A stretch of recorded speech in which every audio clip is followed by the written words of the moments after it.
Welcome to The Explainer. Okay, today we're diving into an absolutely wild case study in digital entrepreneurship. So picture this. You accidentally smash your Rolex. It's totally devastating, right? You take it to the shop, you're expecting a quick fix, and they look you dead in the eye and say, it's gonna take 10 weeks to repair. No way. I mean, most people would just sigh and wait it out. But the guy in today's Explainer, he looked at that timeline and made this incredibly audacious bet. He bet that he could start a brand new, totally faceless YouTube channel from absolute scratch and generate 20 grand in pure cash to just buy a new Rolex before the repair shop could even finish fixing his old one. All right, let's get into section 1, the 10-week Rolex bet. Okay, let's really break down how this bet was structured, because the constraints here are what make the whole strategy so fascinating. 10 weeks. That is the ticking clock. Now, obviously, it's a ridiculous quote for watch repair, but as a business deadline, it is incredibly tight. If you've ever tried to build an audience or, a revenue stream online, the first few months are usually just crickets. You're literally shouting into the void. So to put a hard 10-week timer on a zero to profit challenge, that requires a flawless, super aggressive strategy right from day one. And we're not just talking about getting a few views here. It's about hitting $20,000. He didn't just need to go viral. He needed to build a highly monetizable engine that could churn out serious cash in a matter of days. To hit that massive 20K goal, your traditional slow burn growth advice just wasn't going to cut it. He needed a serious shortcut. Which brings us to section 2, the faceless channels strategy. So to engineer this kind of business out of thin air, you really have to nail your niche selection. Listen, if you only have 10 weeks to make 20 grand, you absolutely cannot afford to slowly build your own personal brand. Nobody knows who you are yet. Instead, you have to siphon attention from people the world already cares about. And that's exactly why he chose the celebrity niche. It guarantees this consistent, massive search volume and immediate viewer interest. You're basically borrowing the spotlight of famous actors or musicians. And the best part? It requires virtually zero upfront investment compared to shooting high-end original reality content. Okay, once the niche was locked in, he obviously needed a brand. He used this brilliant 3-part formula for the name. It had to be easily memorable, use alliteration, and be just a little bit ridiculous. The winning result? Daddy Dyro, complete with a pretty funny caricature of Robert De Niro as the logo. But here's the real secret sauce to the whole strategy. He actually didn't create a brand new YouTube account. Nope. He dug up an old 13-year-old account he made back when he was a kid. Why? Well, because YouTube's algorithm notoriously puts brand new accounts in this sort of sandbox period to prevent spam. By using an aged account, he bypassed that friction entirely and essentially granted the channel immediate algorithmic trust. Next up, he built a relentless production engine. Let's walk through it. Step 1, deep research to find proven viral concepts. Think, comedians doing impressions right in front of the actual celebrities. Step 2, his childhood friend Luigi writes the script. Step 3, record the voiceover. Step 4, pass it off to his buddy Kevin to edit. And finally, Step 5, craft a highly clickable banger thumbnail. By delegating the writing and editing, he completely removed himself as the bottleneck. This allowed for incredibly rapid, high-quality uploads. I mean, this wasn't just a solo hobby. This was a well-oiled assembly line. Moving on to section 3, viral growth and monetization. So, the trap is set, the engine is totally built.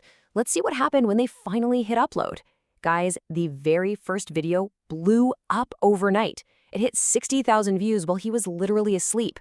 They instantly secured 17,000 watch hours, which completely crushed the 4,000 hours you need for monetization. But there was a massive catch. On the flip side, they only had 158 subscribers, and you need 1,000 subscribers to actually get paid. So they had this massive viral hit on their hands, but they were still completely locked out of making a single penny.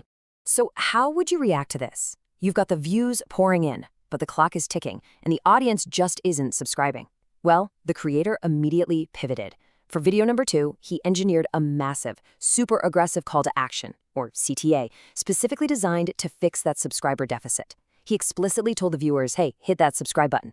And man, it worked flawlessly. Within exactly 2 weeks of launching, the channel didn't just hit the 1,000 subscriber mark, it skyrocketed to 10,000 subscribers. Let's look at section 4, the 5-cent RPM glitch. Okay, picture this. It's St. Patrick's Day, he's a bit hungover, eating warm chicken nuggets, and he finally applies for monetization. Amazingly, he gets approved in an unheard of 4 hours. But imagine the sheer, soul-crushing despair of reading his analytics dashboard right after. It said, and I quote, "Our RPM is 5 cents. For 1.3 million views, we made $193. RPM stands for revenue per mil, basically how much you make per 1,000 views. A standard rate in a good niche might be 5, 8, or even 15 bucks. 5 cents? That is absolutely catastrophic." I mean, at a 5-cent RPM, this entire challenge was effectively dead on arrival. To make 20 grand to buy the Rolex, they wouldn't just need a few million views. They would need over 100 million views in the next 8 weeks. It felt like they were getting paid the exact same rate as that low-effort, AI-generated 10-second slop you see everywhere. The creator was completely demoralized. Honestly, he actually considered quitting the bet altogether and didn't even look at the analytics for the next 4 days. But you guys, when he finally checked, boom, $12. It was a glitch. YouTube's reporting just hadn't updated properly for the newly monetized channel. The corrected $12 RPM instantly transformed those viral views into massive amounts of cash. We're talking single-day payouts of $871, then $829 the next day, then $678. Suddenly, the Rolex wasn't just some crazy pipe dream anymore, it was rapidly becoming a reality. All right, Section 5, the algorithm reality check. Now, as we all know, YouTube is never a straight line to the top. Just as the cash really started flowing, the channel hit a massive wall. The crucial thing to understand here is how platforms actually test new creators. Despite making over $500 a day from their older videos, all of their brand new uploads suddenly started completely flopping.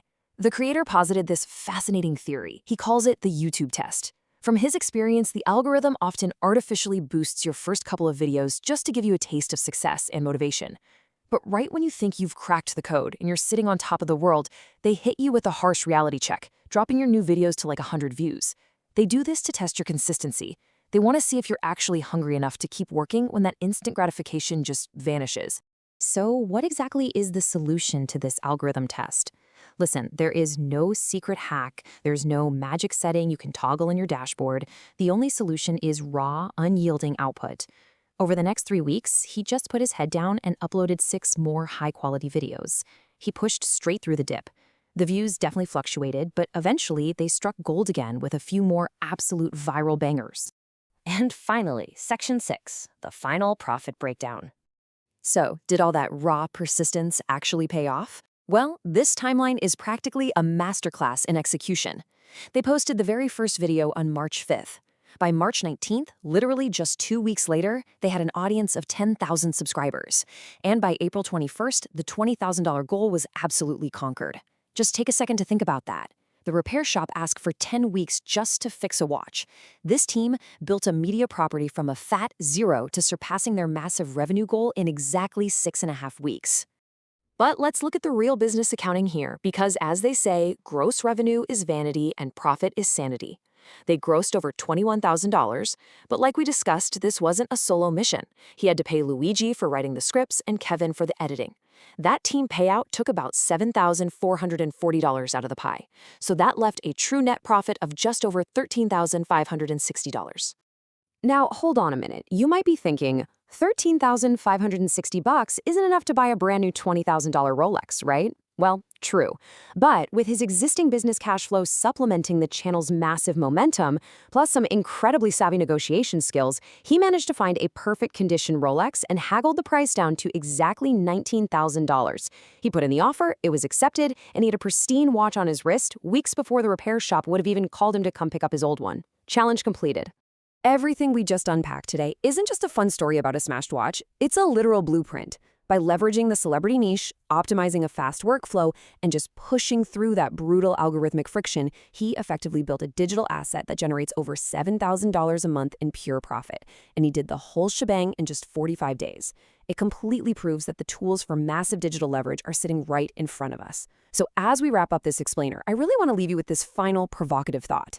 If a 10-week deadline and a smashed watch can birth a highly profitable business from scratch, what is stopping you from starting yours today?